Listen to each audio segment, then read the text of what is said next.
రాజు ఊర్లో అందరూ ఏటేటో మాట్లాడుకుంటున్నారా? మన గురించి మాట్లాడుతుంటే మనం ఫేమస్ అయిపోయినట్టేనే. ఒరే, నీకు నాకు ఏదేదో ఉన్నట్టు మాట్లాడుకుంటున్నారా? ఇప్పుడు ఏటత్తవే? అందరు ఎలాగో మాట్లాడుకుంటారు కదా, అది నిజం చేసితే ఎలాగుంటదా అని. ఈ శివరాత్రి పండుగ నుండి రాజుగాడే మన తండ్రి. మనం పెళ్లి చేసుకుందామా? ఇక్కడున్న 3 నెలలు నా 9 నెలలతో సమానం. అంటే రోజుకి 3 రోజులు లెక్కరా. వద్దు రాజు, నువ్వు ఇంటికి వెళ్ళొద్దు. అన గుండుకే నేను వదిలేనే.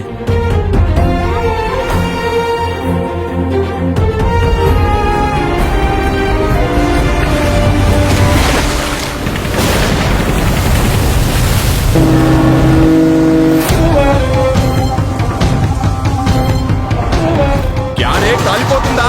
నైతో మీ దేశంకి ఏమి చేసినా తుడుచుకొని పోవటం అలవాటైందా? మా దేశంలో ఉన్న ఓరకొక్కలని ఉత్తరం వైపు తిరిగిపోస్తే ప్రపంచ పటంలో పాకిస్తానే లేకుండా పోతే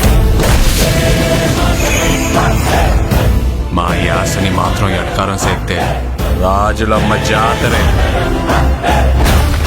ఏడు రాడు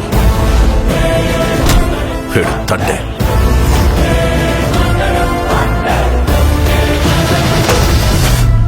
ఏడు సముద్రాల అవతలున్నా ఎత్తుకొని మరీ లాక్కొచ్చి ఇక్కడ పడేస్తాను.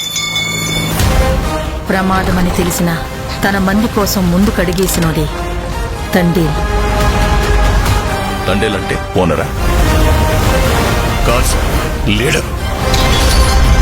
రాజు, నీకు ఏడు నీళ్ళతో స్నానం చేయడం ఇష్టమా, లేకపోతే నాతో ఉండడం ఇష్టమా? నువ్వు నాకు 7 నీళ్ళతో స్నానం చేయించడం ఇంకా ఇష్టమే.